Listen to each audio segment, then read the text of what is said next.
안녕하세요. 저는 미 육군 특수부대에서 복무 중인 제이콥이라고 합니다. 저는 군인이라는 직업에 대한 자부심이 상당히 높고 부끄럽지만 미군이 세계 최고라는 일념 하나로 다른 나라들의 군대를 발밑으로 보며 무시하곤 했습니다. 실제로 저희 부대는 다른 나라들과의 연합훈련마다 압도적인 기량 차이를 보이며 모든 작전에서 승리하기도 했죠. 그런데 본부에서는 이런 저희에게 한국으로 파견 가서 연합훈련을 받고 오라는 터무니없는 명령을 내리는 거 아니겠어요? 아니, 한국은 미군이 군대를 보내서 지켜주는 나라인데 도대체 이런 약한 나라에서 무슨 배울 것이 있다고 한국으로 가라는 것인가? 저는 알 수 없는 분노가 치밀어 오르기 시작했어요. 그러나 주한미군 출신의 동료 데이비스는 확실히 최첨단 군사장비 등에서는 미군이 한국에 비해 앞서 있는 게 맞지만 그렇다고 해서 한국군을 무시하다간 큰 코 다칠 거라는 터무니없는 소리를 해오는 거 아니겠어요? 저는 한국군을 필요 이상으로 존중해주는 그가 매우 못마땅했지만 그래도 파견 명령을 거스를 수는 없으니 억지로 한국으로 가게 되었습니다. 그리고 한국군을 압도적으로 박살냄으로써 다시는 이러한 쓸데없는 파견 따위는 고려조차 못하게 하겠다고 다짐했죠. 그러나 저는 한국에 도착하자마자 꽤나 놀라운 경험을 하게 됩니다. 한국 측은 저희 부대를 최대한 배려해줬거든요.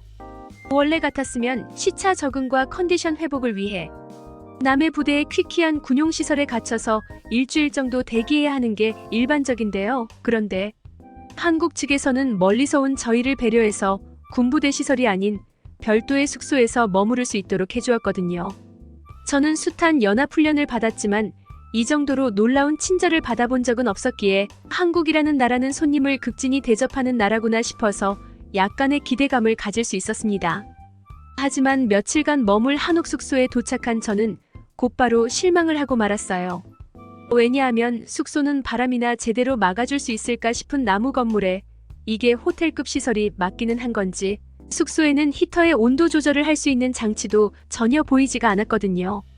어떻게 호텔에서 개별 난방조차 안 될 수가 있단 말인지 제 한국에 대한 기대감은 와르르 무너지고 맙니다. 그런데 데이비스는 이러한 한옥이 매우 익숙하다는 듯 능숙하게 바닥에 맨살을 비벼대는 거 아니겠어요? 아니, 바닥에 맨살을 비비다니 저는 그가 오랜 비행으로 인해 미쳐버린 건가 싶어 매우 당황했는데요. 그러나 데이비스는 그런 저를 보고 한국의 바닥 난방에 한번 맞들이면 헤어나올 수가 없으니 겁이 난다면 지금이라도 다른 숙소를 잡으라고 말해오더군요. 저는 알 수 없는 소리만 해대는 그를 이해할 수가 없었고 호기심에 한번 바닥에 누워보게 됩니다. 그리고 한국의 바닥 난방인 온돌의 열기를 느끼자마자 저는 시차 적응을 곧바로 끝내버릴 수 있었죠. 왜냐하면 비행기에서 얻은 모든 피로는 한국 바닥의 찜질에 사르르 녹아버렸고 저는 곧바로 잠에 들어버렸거든요. 한밤중에 잠시 일어나서도 저는 한옥 화장실의 동양적인 향기가 그윽한 나무 욕조에서 반신욕을 한번 하고 뜨거운 온돌에 몸을 지짐과 동시에 다시금 잠에 빠질 수 있었습니다. 그렇게 저희 부대원들 모두는 한국에 오자마자 시차 적응을 끝내버리는 다소 믿기지 않는 경험을 하게 되고 예상과는 다른 놀라운 모습만을 보여준 한국에 감탄할 수밖에 없었죠. 그리고 데이비스는 그런 저를 보고 꼭 자신의 과거 모습을 보는 것 같다는 말을 건넸는데요. 자신도 주한미군으로 파견을 가게 되어 매우 실망했는데 한국에 오자마자 그 생각은 완전히 바뀌어버렸다며 오히려 기회가 된다면 지금 당장이라도 다시 한국에서 복무하고 싶다는 말을 하더군요. 그런데 벼랑간 동료 부대원 윌리엄이 숙소 근처에 산이 있는 것 같다는 놀라운 말을 건네는 거 아니겠어요? 미국에서는 산을 한번 오르려면 차를 타고 수시간 동안 이동해야 하는 등 많은 준비를 거쳐야 하기에 이건 굉장히 좋은 기회라고 생각했습니다. 그래서 저희 부대원들은 훈련 전에 몸도 풀 겸 근처 뒷산이나 오르며 정신을 가다듬기로 했죠. 하지만 유일하게 한국을 경험해봤던 데이비스는 이내 얼굴이 새파랗게 질리더니 한국은 뒷산이라고 해도 절대로 얕잡아 보면 안 된다며 차라리 훈련을 전부 마치고 등산하는 게 어떻겠냐며 호들갑을 떠는 것 아니겠어요? 저는 자랑스러운 미 육군 특수부대원으로서 나약한 모습을 보이는 데이비스가 한심해 보였습니다.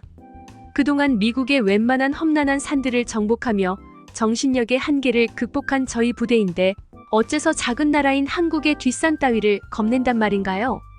다른 부대원들도 저와 같은 생각이었는지 전부 데이비스의 나약함을 비웃었고 데이비스는 그저 질려버렸다는 듯 어디 마음대로 해보라며 설득을 포기해버렸죠. 그렇게 저희는 한국의 산을 얕보고 제대로 준비조차 안 한 채 무작정 뒷산으로 향하기 시작했습니다. 그리고 산에 가까워질수록 이건 아무리 봐도 뒷산이 아님을 깨닫게 되었죠. 그저 숙소와 가까워서 만만해 보였던 것일 뿐 한국의 산은 어찌 된 게 전부 다 높고 위협적인 자태를 자랑하고 있었거든요. 솔직히 저는 이런 산을 아무런 준비도 없이 오를 수 있을까 하는 걱정도 되었지만 그래도 재정비를 하고 오자고 말하기엔 너무나도 자존심이 상해서 그저 허세를 부리며 산으로 돌진했습니다. 장담컨대 다른 부대원들도 전부 저와 비슷한 생각을 하며 눈치를 봤을 것이 분명하지만 역시나 자존심 빼면 시체인 저희였기에 아무렇지도 않은 척 연기를 할 뿐이었습니다. 그렇게 저희 모두는 제발 누군가 먼저 말려주기만을 기대한 채 점점 산에 가까워졌죠. 그런데 등산로 입구 앞에 웬간히 천막 하나가 설치되어 있는 거 아니겠어요? 그리고 자세히 보니 웬 흰색 가운을 입은 사람들이 등산객들에게 뭔가를 나눠주고 있더라고요. 저는 호기심이 들어서 천막으로 다가가 봤고 놀랍게도 그 천막에서는 무릎 보호대와 발목, 보호대 등의 장비를 무료로 대여해주고 있었을 뿐만 아니라 하산시 갑작스러운 체온 저하를 막기 위해 핫팩까지 무료로 제공하고 있더라고요. 솔직히 저는 등산객들의 부상 방지를 위해 무료로 장비를 대여해주는 한국의 복지에 놀라기도 했지만 이들이 쓸데없는 행동을 한다는 생각이 들기도 해서 헛웃음이 나왔습니다. 생각해보세요. 저런 고가의 보호대들을 무료로 대여해준다면 사람들이 순순히 반납을 하겠어요? 미국에서는 도난 방지를 위해 보안장치를 걸어놓은 물건들도 어떻게든 훔쳐가는 상황인데 이건 정말 바보 같은 방식처럼 보였어요. 그래서 병원 관계자처럼 보이는 직원에게 이런 방식을 사용하면 아무도 반납하지 않을 거라며 차라리 일정 금액의 대여료를 받는 게 어떻겠냐고 제안했죠. 그러자 직원은 황당하다는 표정을 짓더니 이내 상상치도 못한 대답을 건네오는 거 아니겠어요? 글쎄요, 저희 병원에서는 지역 주민들에게 복지 차원으로 이러한 보호대 무료 대여 사업을 5년 동안이나 지속해왔거든요. 저희는 등산로 입구 곳곳에 무인 보관함까지 설치해놨는데 아직까지 보호대를 반납하지 않고 그냥 간 사람은 없네요. 당신의 말처럼 만약 보호대를 훔쳐가는 사람이 많았다면 저희의 이런 지역 주민 복지 사업을 5년 동안 유지해올 수도 없었겠죠. 저는 그녀의 말을 듣고 벙찔 뿐이었는데요.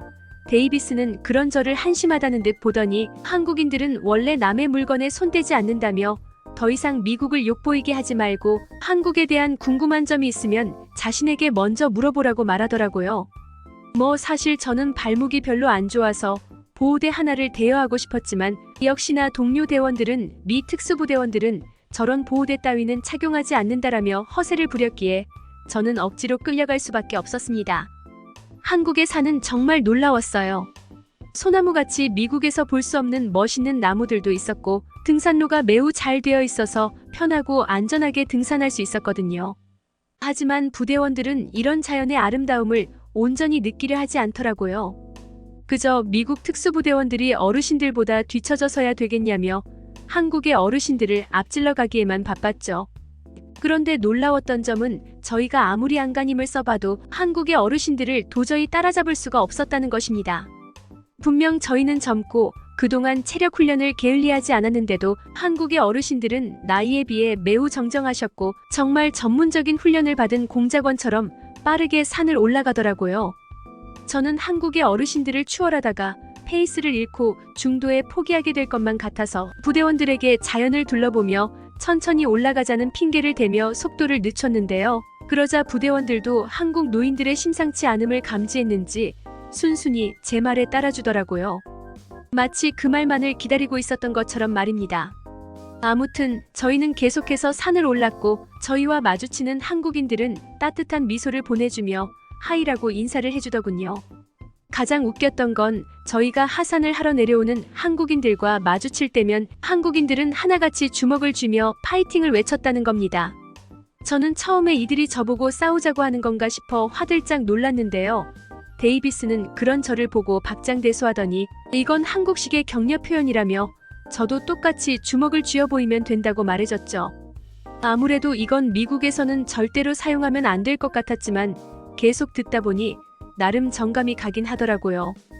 그렇게 저희는 한국인들과 격려를 주고받으며 계속해서 산에 올랐는데요. 직접 경험해본 한국의 산은 정말 상상 이상으로 힘들더군요. 저는 특수훈련을 통해 이것보다 높은 산들도 많이 올라봤지만 한국의 산은 지금껏 제가 미국에서 올랐던 등산의 경험들을 전부 부정할 만큼 엄청난 난이도를 자랑했어요. 저희 모두는 기진맥진한 채 턱까지 차오르는 숨을 억지로 내뱉으며 산행을 계속했고, 데이비스는 내가 이럴 줄 알았어 라고 말하는 듯한 원망스러운 눈빛을 보내며 저희 뒤를 따라왔죠. 그렇게 얼마나 산에 올랐을까? 물조차 제대로 챙겨오지 않았던 저희는 곧 한국의 산을 우습게 본 것에 대한 대가를 치르게 되었습니다. 저희 부대원들 모두는 이미 진작에 페이스를 잃었고, 그렇게 이 지옥 같은 여정이 빨리 끝나기만을 빌며 산에 올랐거든요. 저희는 옆에서 가뿐하게 산에 오르는 노인들을 경탄에 찬 눈빛으로 보며 한국은 산뿐만 아니라 노인들까지도 엄청난 힘을 숨겨두고 있었구나 싶었습니다. 그런데 그때 부대원 윌리엄이 갑자기 비틀대기 시작하는 거 아니겠어요? 그는 이내 바닥에 쓰러지며 근육에 힘이 안 들어간다는 외마디 비명소리를 내지르더라고요. 그리고 저희가 이러한 돌방 상황에 어리둥절해 있자 웬 한국인 아저씨 한 명이 저희에게 달려오기 시작했어요.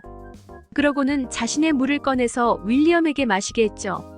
이건 분명 탈수로 인한 문제가 아니었기에 저는 의심 가득한 눈으로 한국인 아저씨를 쳐다볼 뿐이었는데요. 하지만 아저씨의 물을 마신 윌리엄은 언제 그랬냐는 듯 정신을 차리기 시작하더라고요. 그리고 이 한국인 중년 남성은 번역기 앱을 통해 저희에게 충격적인 말을 건넸죠.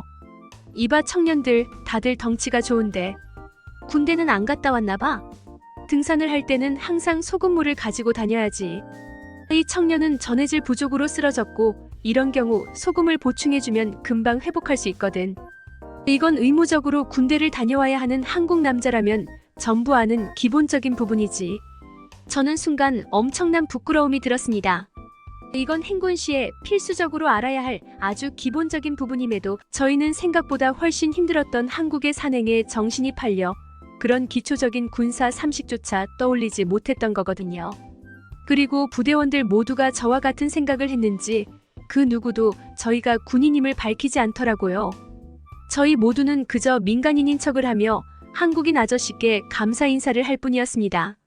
그렇게 저희는 침까지 질질 흘려가며 계속해서 발걸음을 재촉한 끝에 결국 정상에 오를 수 있었습니다. 솔직히 저희는 한국인 아주머니들이 아니었다면 정상 근처에 올라오지도 못했을 것 같았습니다.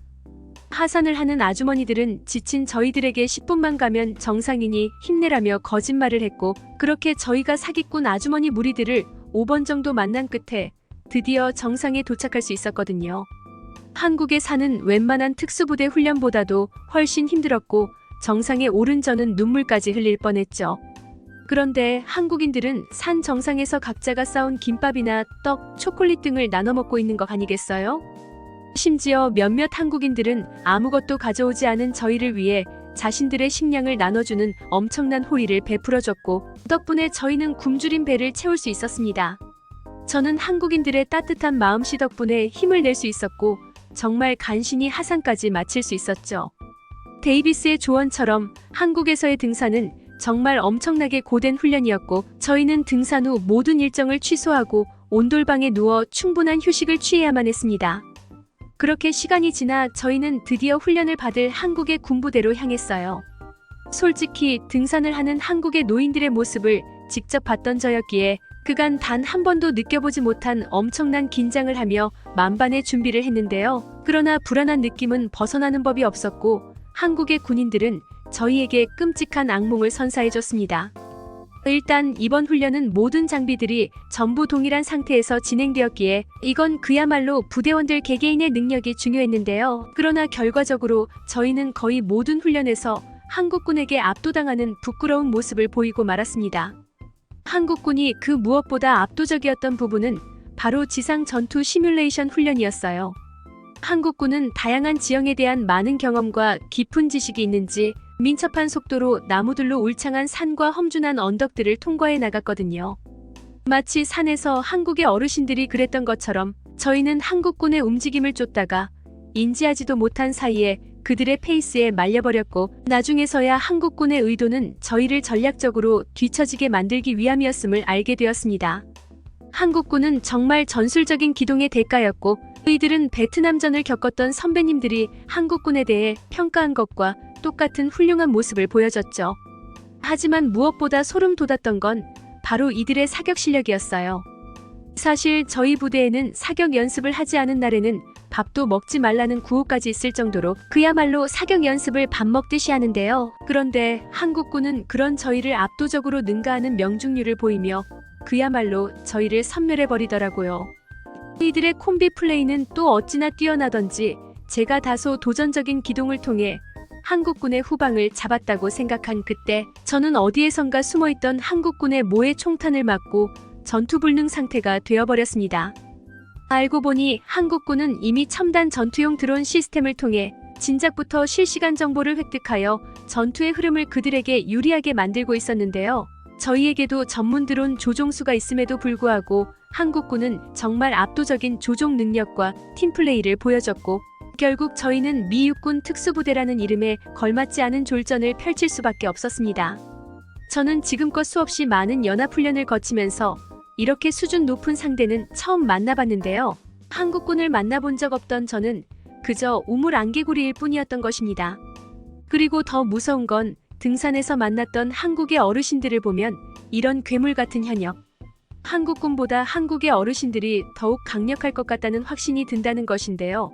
도대체 이 나라의 정체는 무엇이란 말인가? 저는 등 떠밀려 오게 된 한국에서 두려움과 겸손이라는 감정을 배우게 되었습니다.